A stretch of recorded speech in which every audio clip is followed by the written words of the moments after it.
तो मार्केट में क्या जबरदस्त तेजी आई है। ऐसा लग रहा है जैसे वॉर खत्म हो गया और बस हमें ऊपर ही जाना है। ऊपर खास करके स्मॉल कैप और मिड कैप स्टॉक्स में आप देखिए आज ऑलमोस्ट 2.5% से दोनों इंडेक्स बढ़े। यानी निफ्टी से तो काफी ज्यादा भागे। और पीछे कुछ दिन से हम लोग देख रहे हैं कि स्मॉल कैप और मिड कैप में काफी बढ़ोतरी हुई, और वो मैं आई थिंक आप लोग मेरे साथ रहे तो मैं कंटिन्यूसली बोल रहा हूँ एक वीक से कि अभी जो रैली आएगी स्मॉल कैप मिड कैप में आएगी, क्योंकि रिस्क ऑन जब माहौल होता है तो ऐसा ही होता है। क्योंकि जो अभी इंडिकेशन आ रहे हैं मार्केट में और वॉर फ्रंट से, कैसा लग रहा है कि पीस डील होगी कहीं ना कहीं। अब पता नहीं नेगोशिएशन कहाँ जाएंगे, कल होने वाली आज होने वाली मीटिंग, और लेकिन आगे जाके ऐसा लग रहा है कि डील कहीं ना कहीं होगी और वही मार्केट कैप्चर कर। मार्केट अब एक बात समझ के चल रहा है कि अभी वॉर वापस चालू नहीं होगी। अब वो कब सुलझ जाएगी वो पता नहीं है। लेकिन ऑयल प्राइसेस भी देखो, आज $96 थे तो वो भी बेनिफिट रहा, वो भी काफी नीचे हो गया है। लेकिन इस दौरान एक सेक्टर में मैंने सडनली एक बूम देखा है, वो है अगर आप देखोगे ना तो पावर पावर नहीं सॉरी एसी वाला जो सेक्टर होता है ना, जैसे वोल्टास हो या अगर आप पीजी इलेक्ट्रोपास है लो, एम्बर और ब्लू स्टार, वहां हमने एक अच्छी खासी तेजी देखी। तो आज सोचा चलो उस पर बात करते हैं। और वो क्यों हुई है? क्योंकि देखिए जो रिपोर्ट्स आए गवर्नमेंट के एंड से कि जो मेटाबॉलिक रिपोर्ट दी कि ओवरऑल जो इस बार की गर्मी कुछ तेज होने वाली है, यानी समर हॉट होने वाला है। और बारिश बारिश जो मेट डिपार्टमेंट ने बोला है कि 92% रहेगा, यानी बिलो नॉर्मल रहेगा। नॉर्मल 95% होता है, उससे कम 92% रहेगा। इवन स्काईमेट जो एक प्राइवेट एजेंसी, उन्होंने भी बोला कि 94% रहेगा। और फर्स्ट हाफ तो भी ठीक रहेगा, सेकेंड हाफ में ज़्यादा प्रॉब्लम है। ये क्यों इम्पोर्टेंट है जानना? क्योंकि अगर बारिश कम होती है और समर थोड़ा इस बार कहते हैं ना धूप ज़्यादा आएगी और तो गर्मी ज़्यादा पड़ेगी, तो ओवरऑल एसी की डिमांड और कूलर की डिमांड वो सब बढ़ेगी। तो वो जो साइक्लिकल स्टॉक्स होते हैं जैसे वोल्टास हो गए, एम्बर हो गया, सिम्फनी, पीजी इलेक्ट्रोपास, ब्लू स्टार, उसमें एक अच्छी खासी तेजी आप देख रहे हो। अब ये स्ट्रक्चरल चेंज है, ठीक है। ये हमें भी पता है कि ओवरऑल लास्ट टाइम क्या हुआ था, आपको याद हो तो इसी दौरान नो एक्चुअली बारिश थोड़ी जल्दी गिर गई थी, और उसके वजह से जैसे पीजी इलेक्ट्रोपास और वोल्टास के पास काफी इन्वेंट्री रह चुकी थी। और उसके बाद क्या धम करके स्टॉक गिरे, पीजी तो ऑलमोस्ट 50% गिर गया। ऊपर से दूसरा एक प्रॉब्लम जो बीच में आया जिसकी वजह से ये सब स्टॉक्स और गिरे थे, वो था एलएनजी का जो स्कैरसिटी आ गई।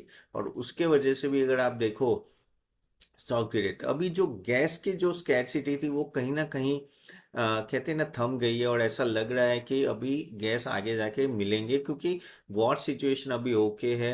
अगर आप देखो स्ट्रेट ऑफ हॉर्मुज से शिप जा रही है। That is a positive thing हमारे लिए। क्या है कि वॉर चलो कभी भी खत्म हो, the main thing is oil नीचे रहता है कि नहीं रहता है। ऑयल नीचे रहता है और सप्लाई हमें मिलती रहती है तो कोई इश्यू नहीं है आई थिंक। उसमें हमको कोई प्रॉब्लम भी नहीं होगी। और इसके वजह से ये सब कंपनियां में अगर आप देखो तो एक अच्छी खासी तेजी देखी, क्योंकि ऑलरेडी बहुत गिर चुके थे, ठीक है। और मेरे को ये लग रहा है कि एज ए इन्वेस्टर भी आपको ऐसी अपॉर्चुनिटी आपको हमेशा ध्यान में रखनी होती है। और मैं ये जब 22,300 गया था, आई थिंक काफी लोग ने मुझे ट्रोल भी किया, मैं तभी भी बोल रहा था कि ऐसा मौका बाद में नहीं मिलेगा आप लोगों को। और हमारे जो स्मॉल केस मेंबर्स है, मुझे बाय द वे बहुत सारे आपके मैसेज आ रहे हैं, थैंक यू वेरी मच। क्योंकि आई थिंक काफ़ी नीचे के लेवल पे सबने इन्वेस्ट किया हुआ है। बाय द वे आज एक सेशन है शाम को 8 बजे का, जहां हम लोग ये स्ट्रेटजी कैसे इन्वेस्ट करने हम लोग बात करेंगे। और आज म्यूचुअल फंड मॉडल पोर्टफोलियो यानी स्मॉल केस का भी लॉन्च है, तो आप ज़रूर 8 बजे वो सेशन अटेंड करना। It will be very very useful to you. Okay. तो कमिंग बैक टू जो मैं बोल रहा था आपको कि ये सब जो स्टॉक्स है, ये सब स्टॉक्स में आई थिंक एक स्ट्रक्चरल तेजी आ रही है, लेकिन थोड़ी साइक्लिकल रहेगी। क्योंकि हमने पास में भी देखा है कि ये सब एसी और ये सब जो बनाते, खास करके वोल्टास, ब्लू स्टार, इन सिम्फनी, इनकी बात करो तो ये पीरियड में बढ़ते हैं फिर वो थम जाते हैं। लेकिन हाँ, वो कहते हैं ना कि स्विंग ट्रेडिंग के लिए बहुत ही अच्छे स्टॉक है। जबकि पीजी इलेक्ट्रोप्लास का बड़ा इशू क्या है कि पीजी इलेक्ट्रोप्लास की हम लोग बात करें तो उसमें even though capital goods stock है, और उसमें काफी सारे पहले इश्यूज भी थे। इश्यूज यानी उसका सबसे बड़ा इशू था तो वो गैस का इशू था, वो प्रॉब्लम आया। प्लस कहीं ना कहीं ऑर्डर बुक थी लेकिन उसका एग्जीक्यूशन नहीं हो रहा था, और इन्वेंट्री काफी हद तक उनके पास बहुत बड़ी थी। तो लास्ट टाइम भी, लास्ट क्वार्टर में भी क्या हुआ, उनका रिजल्ट सही नहीं है। कुछ 1300-1400 करोड़ की इन्वेंट्री रह चुकी थी।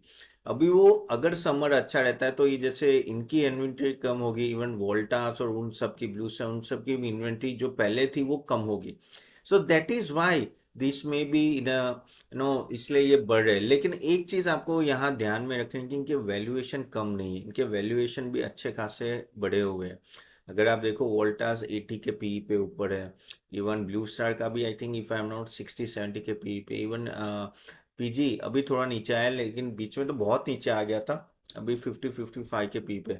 बाय द वे गाइस, इसमें से काफी सारे स्टॉक्स हमने हमारे मॉडल पोर्टफोलियो में हो सकते हैं, तो प्लीज वो मैं पहले से आपको डिस्क्लेमर दे रहा हूँ कि वो ध्यान में रखिएगा। ठीक है। तो ये सब अगर साइक्लिकल ट्रेंड के हिसाब से ठीक है, लेकिन यहाँ मुझे एक पीजी इलेक्ट्रोप्लास में ऐसा लग रहा है कि अगर ये ईएमएस वो भी अपना है ना पोर्टफोलियो डाइवर्सिफाई कर रहा है, तो आगे जाके अगर वो डाइवर्सिफाई करते हैं और सिर्फ एसी पे डिपेंडेंट नहीं है तो उनको फायदा होगा। दूसरा एक स्टॉक जो कहना है वो है एम्बर टेक्नोलॉजीज। एम्बर का भी एक अच्छा and technology, amber enterprise sorry. तो वो भी एक अच्छा खासा मूवमेंट वहां भी हम लोग देख रहे हैं। वहां भी बहुत सारे इश्यूज थे, वही सेल्स और प्रॉफिटेबिलिटी के इश्यूज थे, लेकिन आई थिंक ये जो न्यूज आई है, एलएनजी के सप्लाई अभी ठीक ठाक हो रहे हैं, कहीं ना कहीं ये गर्मी ज्यादा है तो उनके लिए भी बहुत बेनिफिट है, इवन सिंफनी के लिए भी बेनिफिट है। देखो ये सब स्टॉक पिटे हुए थे इसलिए अभी रिकवरी आई, और यहाँ आगे जाके अगर ये सस्टेन होता है तो मुझे लग रहा है यहाँ से भी लेग्स होंगे, यहाँ से भी अच्छे खासे ऊपर जा सकते हैं। बट जैसे मैंने बोला, please do your own research before investing.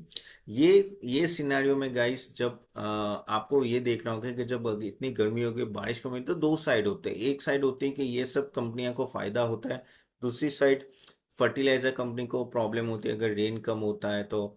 वैसे काफी सारे और कंपनीज को भी इश्यूज आते हैं जहां डायरेक्टली कहीं ना कहीं रॉ मटेरियल उनसे लिंक है, जैसे एफएमसीजी। एफएमसीजी में क्या होता है कि अगर रेन कम हुआ तो प्रॉब्लम है, क्योंकि प्राइसेस बढ़ जाते हैं, ग्रेन्स हो या पल्सीज हो, वेजिटेबल्स हो, उन सब के, तो उनका रॉ मटेरियल कॉस्ट बढ़ जाता है। ऊपर से ऑयल तो ऊपर है, तो एफएमसीजी कंपनी को इश्यू आता है उनका रॉ मटेरियल कॉस्ट बढ़ने से मार्जिन में इम्पैक्ट। तो वो एक आप नेगेटिव पॉइंट ऑफ व्यू से आपको देखना पड़ेगा कि कितना मार्जिन में इम्पैक्ट आता है। जबकि इन सब कंपनियों को बिकॉज ऑफ ऑल दिस तो इनको थोड़ा फायदा होगा, लेकिन साइक्लिकल है इसलिए हमें वो भी देखना पड़ेगा कि एंट्री एग्जिट आपकी सही हो, और क्वार्टर टू क्वार्टर आपको रिजल्ट देखना पड़ेगा। अगर इनका सप्लायर जैसे लास्ट टाइम भी वैसे हो, ये स्टॉक बहुत बढ़ गए तो इन्वेंट्री ज्यादा रह गई क्योंकि बारिश जल्दी, यानी आपको ये भी देखना होगा कि मॉनसून क्या जल्दी नहीं आ जाता ना। अगर जल्दी आ गया, एक 15-20 दिन बहुत बारिश गिर गई तो वापिस डिमांड कम होती है। और एसी और उन सब में ऐसा ही होता है ना कि यार चलो यार अभी ठंडक है क्या, अभी क्या लेके फायदा है, नेक्स्ट टाइम ले लेंगे, नेक्स्ट समर में देख लेंगे, तो वो साइक्लिकल होता है। करेक्ट। तो ये चीज आपको ध्यान में रखनी है। एफएमसीजी में क्या प्रॉब्लम हुआ है कि एफएमसीजी के ऑलरेडी के वैल्यूएशन इतने थोड़े हाई है कि ऐसी कोई भी खराब न्यूज आती है तो इन सब स्टॉक्स में इश्यू आ जाता है। और अगर आप देखो तो पास में भी अभी एफएमसीजी स्टॉक्स इतना भागे नहीं है, वो गिरे भी नहीं है लेकिन भागे भी नहीं है। तो ये चीज आपको थोड़ा ध्यान में रखना पड़ेगा। बाय द वे, आपके क्वेश्चंस है तो जरूर आप इसमें डालिए अपने कमेंट बॉक्स में, आई डू आंसर दैट। और होप आपको ये अच्छा लगा, तो do like it and share it to everyone. और मैं आज 8 बजे आपको मिलता हूँ। See you then, bye bye.